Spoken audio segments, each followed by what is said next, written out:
I'm Pam from Hope Sheds Light, and this is Rise with Hope. Thank you for joining us this morning. We are happy that you're here with us. Today, before I get started, I just want to again remind everybody that we are virtual. Our entire recovery center and all of the programs that we offer are available through Zoom, and you can just go to our website and or our Facebook page to get the calendar, and that calendar has all of the information you need to log on to some of the things that we're offering. I wanted to just take 1 second this morning to talk a little bit about our cotton face mask coverings. Some of you have been seeing us promoting that on Facebook.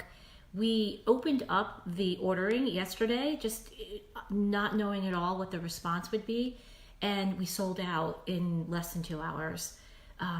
Please bear with us because we're really trying to keep this in the hands of local seamstresses so that we can, support local business during this time of difficulty with small businesses. So the order sold out in under 2 hours. That's great. Here's the theory behind the masks. I'm supposed to call them face coverings. Sorry. Here's the theory behind the cotton face coverings. We wanted to be part of the solution. We wanted to stay invested in supporting our community. So what we decided to do was a pay it forward concept. If you purchase a mask through us, we will also donate a mask. So it's 1 for 1. It's our way of paying it forward. And it's our way of also offering you an opportunity to feel empowered during this time. Our face coverings will go to other heroes in the community. They're not N95. They're not, hospital grade masks. What they are, though, is really good for community members. Now the CDC is recommending that we all wear them. They're great for local pharmacists at our grocery stores and, pharmacies. They're perfect for delivery people at the restaurants that are staying open to deliver us food. They're great for mail carriers. You can think of it, you name it. Those people that are still out there serving our community, keeping things moving, with things that we really need to stay active and productive during this time of the COVID-19 self-distancing and shutdowns all over the place. So the first orders are in production. Everybody who ordered should receive their face coverings within 10 days, I would say, at the long end. And we will open the ordering back up as soon as we know we're stocked back up with the supplies that we need. The supply chains are slow right now. I think we all know that because none of us can buy toilet paper or paper towels. So bear with us. It's a great concept. We're stocking up and we flowing. It's starting to flow. And thank you everyone out there for your support and being part of the solution along, and providing hope along with us at Hope Sheds Light. Today, I'm going to talk to you a little bit about living in the flow or staying in the flow. We have spent a lot of time, and I know I have, discussed how difficult it is to stay in the moment right now and to keep a lid on some of the anxieties and fears. That's the whole purpose really behind, at least the original purpose behind Rise with Hope, which was to help you, bring to you in a personal way some of the ways that we here at Hope Sheds Light manage our fear and our anxiety. How do we stay in the moment? How do we stay hopeful and come at this situation from a position of strength and positivity? So that, staying in the moment and not projecting out into the future is, one thing that we've been discussing. But living in the flow is a little different. Sometimes you have to be in the moment to tap into the flow. But I like to differentiate between the two. They're sort of like cousins. And maybe right now with some of us having extra time on our hands, even if you're still working, I'm sure your weekends, we're looking for ways to keep ourselves busy without going outside the house. How many of you have ever really done an activity or experienced something where you just lose track of time? You're so engrossed in the activity that you're doing that before you know it, an hour or 2 hours have passed and you kind of lost all sense of time because you were so engrossed in that activity. That is the type of flow that I'm referring to. It involves somewhat of kind of going with the flow, but it's even a little bit deeper than that.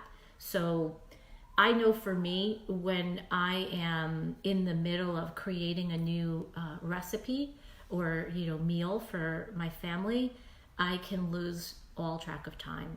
I like to challenge myself in terms of the new tastes, new spices, new a whole new dish, and while I'm doing that, hours can go by. There's no struggle with it. It's a joy for me. So I'm sure if you guys take a minute and think about it, there's probably at least one activity you can think of where you do it and you lose all track of time. So being in the flow is something that was started to emerge through the positive psychology movement and got some traction in the early 90s. And basically, it's getting lost in the moment. So I think being in the moment is a part of it, but being lost in the moment brings a whole new element to it. The way that, at least according to the studies, the way that we kind of get into that state of flow is by choosing an activity that is challenging, but not so challenging that we give up and get frustrated and can't do it. So it's something that's a little bit outside our skill set, but yet we in our hearts believe it's within our reach to accomplish. So what it does is, gets both sides of the brain working at the same time. You have to be creative and think outside the box, and you have to also be practical and follow steps and really focus and concentrate. So it's really a blend of creativity and more concentration. And so that, according to the psychologists, are really some of the two key elements that you need when you're picking the activity of staying in the flow. And when you're there, time disappears, stress, anxiety, all the worries, your mind can't take in all of those things at the same time because you're being challenged to accomplish a new task. So I'm just going to read a little bit here from Psychology Today, Positive Psychology, on how we enter a state of flow. Before I do that, I really liked the definition that, according to this website, Positive Psychology, the activities that you choose in order to get into the flow are called autotelic, and that comes from the Greek words of auto, which is self, and telos, which is goal. So I think that it was really cool when I read that. So basically, activities that get you in the flow, keep your mind so engaged that you get lost in the moment, are called autotelic, and that really defined by being self-driven goals. So that does bring me to one of the concepts behind, let me get this technology, down. Basically, here are some of the important characteristics or conditions that we need to have in place in order to really get lost in the moment. We have to sort of have a clarity about what it is we want to accomplish. For example, if it's a competition, if you're involved in a sports competition, that you're fixated on doing your personal best and winning the game, whether it's a sports game or chess game or whatever the competition is. It has a very specific goal to it. For me, it's completing the dinner and having it come out the way I expect it to come out. So you're very concentrated and you have a very specific goal in mind. Your actions and your awareness are merged. That's sort of what I was talking about before. Both sides of your brain are connected and working in harmony in order for this to really put you in a state where you lose track of all of everything around you, and you drop the fears, and you stay centered. Same thing. So it's action and awareness are merged. Also, losing awareness of oneself and self-consciousness. So you're not focusing on how well you're doing. What do you look like? Is somebody watching me? All of that stuff is just noise that you are not being bothered with during this time. And you have a sense of control over the situation. And again, right now, in a time where a lot of things are outside of our control, you're picking a task that you are somewhat in control of. If you're playing on, we're not going to play another sports team, and you're not necessarily in control of the outcome, but you feel that in the moment, in this activity, you are in charge and you have control over all the dynamics, all of the pieces and parts. And that's empowering, especially right now. And that you usually, again, have a transformation of time. So you have no clue, like 10 minutes is 2 hours, and there's no differentiating between those two because you're so lost. And the activity needs to be what's termed intrinsically rewarding. So by that, that you do something because you want to do it, not because somebody else is setting that goal or that standard for you. You have an internal desire to be proficient and good at the activity that you're doing. So the other thing is that you're almost, in the moment, you're sort of devoid of emotions. I mean, afterwards, it's very uplifting, especially when you're successful at it. But afterwards, it's an uplifting feeling. You can feel empowered. But during it, you're just, again, highly focused, and you don't have time to be concerned and to live in some of the uncertainties and fears that can emerge for us now. So these activities can include, like I said, sports, dancing, creative arts, other hobbies. They can be done on a daily basis, a weekly basis. Some of them have, they're very challenging. Some of them aren't so challenging.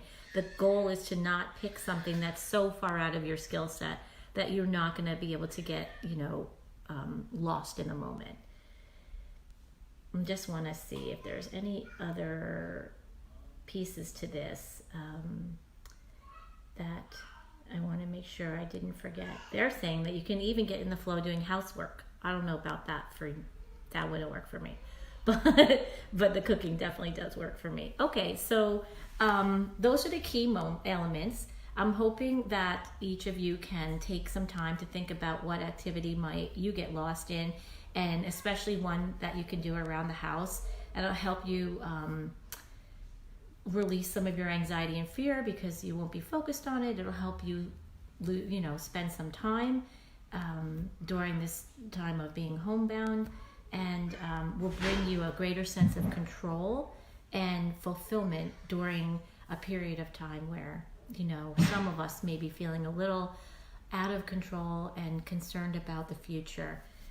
So that is, I'd like to leave you with an imagery that we used to talk about when I owned a martial arts school.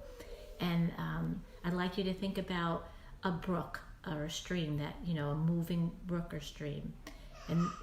And oftentimes in the middle of the stream, you'll see large rocks or boulders. And the water just keeps on with what it does naturally. It flows. It doesn't stop. It's much softer, right? It doesn't stop at the rock. It goes around the rock and keeps flowing. So, and eventually the water will actually smooth out the rock. So I'm suggesting that you move through or flow through your obstacles. Find something that you get lost in, a challenge that's within your reach, and go with the flow and live in that flow, and that will raise your consciousness, I believe, and help you feel more comfortable right now. So that's my message for today. Thank you for joining me. Tomorrow, Steve has to go to court tomorrow. Imagine that, a lawyer having to go to court. So we need to find a substitute. So it'll be a surprise who meets you for Rise with Hope tomorrow morning. And then Friday is Dara. And Saturday, we're introducing a new volunteer to our group. So it'll be a surprise. And I look forward to our next time together, which will be next week.